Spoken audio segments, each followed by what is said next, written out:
เขาจะเป็นมือกองให้นี่เอาตอนหัวหน้าเรียนตอกนี่ฝนม่วงเลยเอาเจ้าบ่เห็นยูทูบไง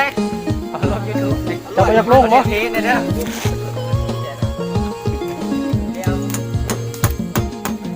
สนานอ้ายล้ำสนอเป็นแล้ว พญาลอยกันแอนกันทานเสเปิ้นมา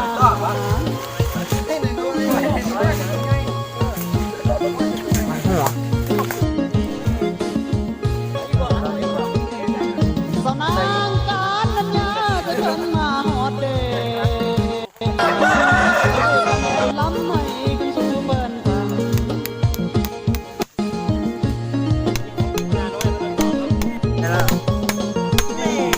สนานบันนี้เป็นอะไรใหญ่เป็นหน่อยเนี่ยตายแล้วโอ้ลูก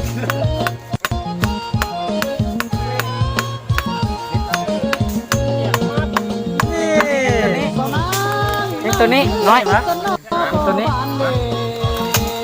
นี้มันตัวแม่มันเนาะเอาใส่ง่ายน้อยกับไม่น้อยต่อไปได้ไม่ไก่ขึ้นได้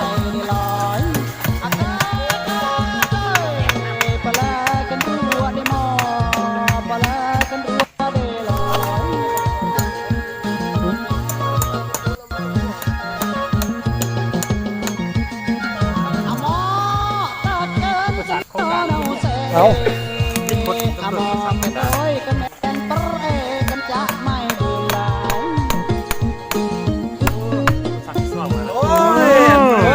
ส่งเล่มแล้วตอนนั้นก็การบางทีลาเดอมอไม่โดยกันแอนก็การที่ย้อนขอพามาได้ไหมเป็นจำเรื่องนั้นนี่มีเล็กขึ้นเลยว่าจะว่าต้องมีผ้าเลยตัวเราพามาดูถ่ายวิดีโอเฮ็ดเรื่อยคุณอามานำมือ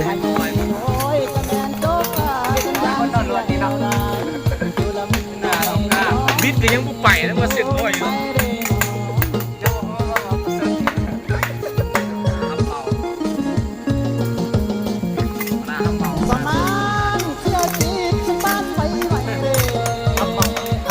ยังมาว่าเนี่ยแม่หัวหน้าเรียกเพราะว่ามักไปตัดไม้อยู่บ้านหลายแบบเขาอ้อมหัวไว้แล้วรถไถเข้าไปแล้วไปมา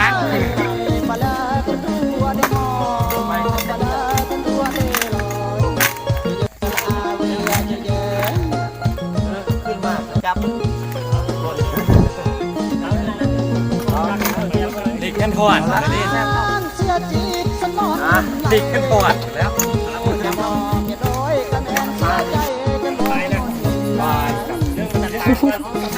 หาหมู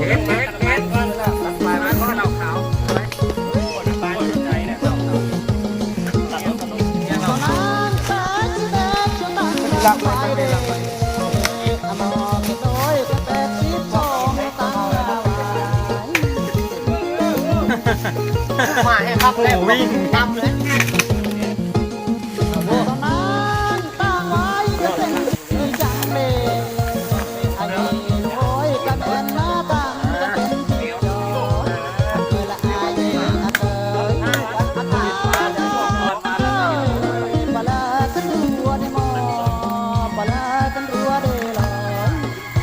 ส่วนน้อยเดือดหรอวะ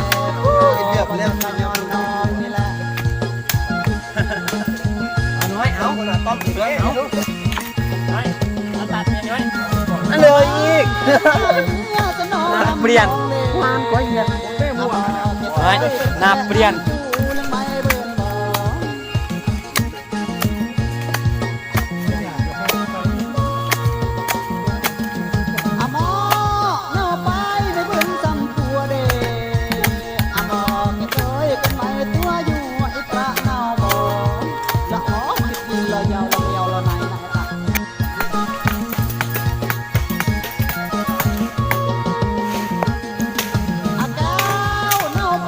ก็จะยิง นกนี่เพิ่นกลานเมือแล้ววะ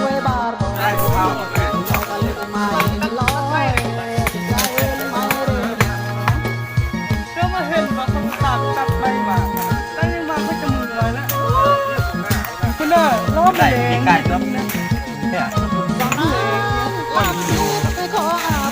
ได้ ก็ไม่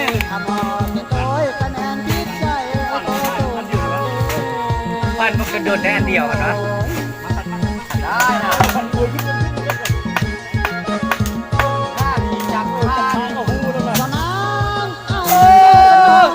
ึ้นใช่ไหม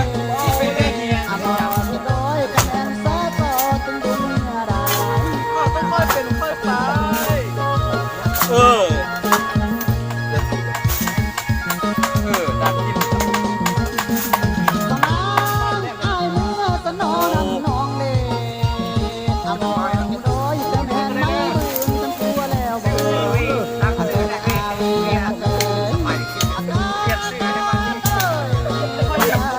นี่นะ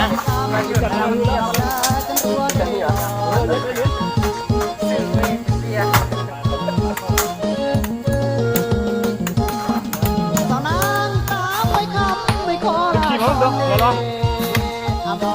โอ้ยบิ๊กรถเออ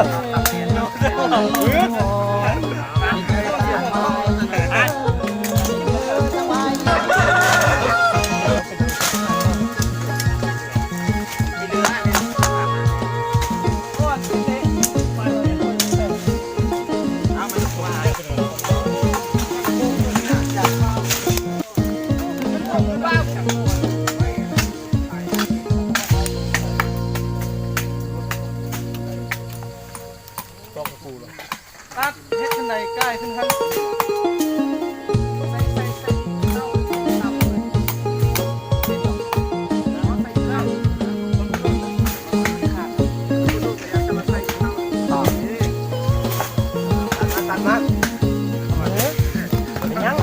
เรียบร้อยขันใด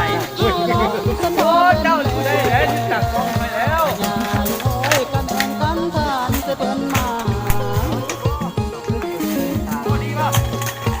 มาที่สุดดูว่า ยึดตากล้องไหน